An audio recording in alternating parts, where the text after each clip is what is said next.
छोटे से पहाड़ी कस्बे में सुबह हमेशा शांत उतरती थी। हवा में देवदार की महक, सड़कों पर हल्की धुंध और कहीं दूर से आती ट्रेन की सीटी, यही इस जगह की पहचान थी। इसी कस्बे में रहता था अरुण, 25 साल का एक सरल सा लड़का।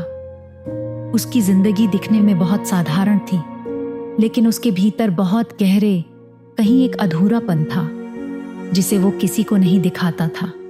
सुबह वो हमेशा की तरह चाय की दुकान पर बैठा था। चाय के कप से उठती भाप उसके चेहरे पर पड़ती, पर उसके भीतर की ठंड कम नहीं होती। उसके दोस्त कहते, तेरे चेहरे पर हमेशा ऐसा लगता है जैसे कोई पुराना जख्म तेरे अंदर रहता है। अरुण हंस देता, पर अंदर कहीं न जाने क्या टूटता था। उस दिन रेलवे स्टेशन अजीब तरह से भीड़ भरा था। धुंध इतनी थी कि ट्रैक भी ठीक से नजर नहीं आ रहे थे। अरुण अपने दोस्त के लिए एक छोटा सा पार्सल लेने आया था। तभी उसने देखा एक लड़की प्लेटफॉर्म पर लड़खड़ा रही थी। उसका बैग हाथ से फिसल गया था। अरुण ने बिना सोचे हाथ बढ़ाया और बैग को पकड़ लिया। लड़की घबराकर हंसी, थैंक्स, मैं तो गिर ही जाती। अरुण हल्का सा मुस्कुराया, अब गिरती तो नहीं, मैंने पकड़ लिया ना। लड़की का नाम था अंजलि, 23 साल की, शहर की, लेकिन उसकी आंखें, उनमें कुछ मासूम सा टिमटिमाता था। वो एकदम अलग दिखती थी, जैसे इस शांत पहाड़ी कस्बे में कोई नई रोशनी उतरी हो। दोनों की नजरें कुछ पल टकराईं और जैसे किसी ने हवा में कोई अनकहा सा वादा लिख दिया हो। अगले ही कुछ दिनों में पता नहीं कैसे, पर अंजलि और अरुण की मुलाकातें बार बार होने लगीं। कभी चाय की दुकान पर, कभी बाजार में, कभी देवदार के पेड़ों वाली उस संकरी पगडंडी पर। अंजलि बातूनी थी, खुलकर हंसती थी। अरुण उसे देखते हुए बस धीमे से मुस्कुरा देता। एक दिन अंजलि ने अचानक पूछा, तुम इतने चुप क्यों रहते हो? अरुण बोला, आदत है और शायद डर भी। किस बात का डर? लोग चले जाते हैं, मैं बस रह जाता हूं। अंजलि कुछ पल चुप रही। उसकी आंखों में हल्की उदासी उतर आई। एक दोपहर अचानक बरसात हो गई। अंजलि ने अपना दुपट्टा सिर पर रखा, पर भीग ही गई। अरुण ने अपनी जैकेट उतारकर उसे दे दी। बीमार पड़ जाओगी। अंजलि ने जैकेट पहनी और हंसते हुए बोली, तुम्हें कैसे पता मैं जल्दी बीमार पड़ती हूँ? अरुण ने पहली बार उसके चेहरे को खुलकर देखा। तुम नाजुक लगती हो। दोनों खामोश हो गए। बरसात धीरे धीरे उनके चारों तरफ सपनों जैसा माहौल बना रही थी। इस कहानी में एक और चेहरा था, गुड़िया, 22 साल की, अरुण की बचपन की दोस्त। वो अरुण को पसंद करती थी, पर उसने कभी कहा नहीं।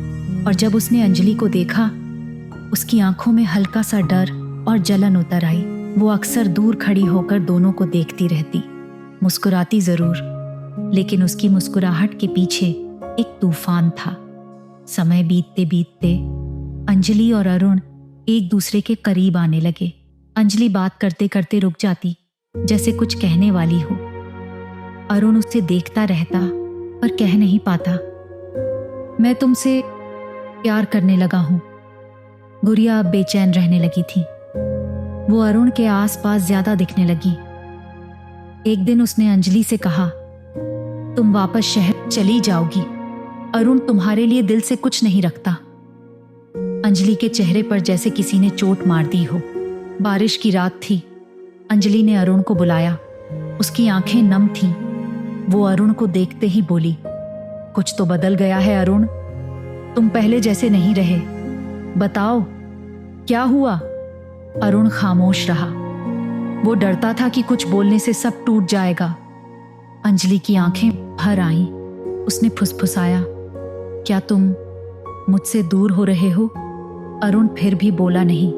खामोशी की चोट सबसे गहरी होती है। अगले ही सुबह अंजलि चुपचाप कस्बा छोड़ने का फैसला करके रेलवे स्टेशन चली गई। अरुण को पता चला तो वो पागलों की तरह स्टेशन की ओर भागा। बारिश हो रही थी, कपड़े भीग चुके थे, पर जब वो पहुंचा ट्रेन निकल चुकी थी। अंजलि खिड़की से बाहर देख रही थी। उसकी आंखों में सवाल थे, दर्द था, और अरुण की आंखों में सिर्फ पछतावा। दोनों के बीच बस धुंध, बारिश और फासला था। अंजलि शहर में वापस आकर भी खुश नहीं थी। वो मैसेज टाइप करती, फिर डिलीट कर देती। क्यों, उसने कुछ कहा क्यों नहीं, वो खुद से पूछती रहती। दूसरी तरफ अरुण रोज स्टेशन जाता, हर आती जाती ट्रेन को देखता, पर अंजलि कभी नहीं उतरी। उसकी आंखों के नीचे काले घेरे बढ़ गए, होठों की मुस्कान कम हो गई, लेकिन उम्मीद अभी भी बची थी। एक शाम अरुण ने सोचा, आज आखिरी बार स्टेशन जाऊंगा, फिर नहीं आऊंगा। स्टेशन धुंध से भरा था, रोशनी धुंधली पड़ रही थी। एक ट्रेन आकर रुकी। अरुण ने यूं ही नजर दौड़ाई और उसका दिल अचानक जोर से धड़क उठा। एक लड़की उतरी, चेहरा धुंध में ढका हुआ था, साया अंजलि जैसा। वो पल भर के लिए रुकी, मुड़ी, आंखें मिली। क्या वो अंजलि थी या अरुण की कल्पना? अरुण वहीं खड़ा रह गया। वो लड़की भी कुछ पल रुककर फिर ट्रेन की ओर बढ़ गई। ट्रेन चली गई, धुंध में सब गायब हो गया। अरुण की आंखें भर आईं। उसने धीमे से कहा, कुछ लोग जिंदगी से जाकर भी दिल से कभी नहीं जाते। और फिर वो धीरे धीरे स्टेशन की सीढ़ियां उतर गया, अपनी अधूरी मोहब्बत को सीने में लेकर।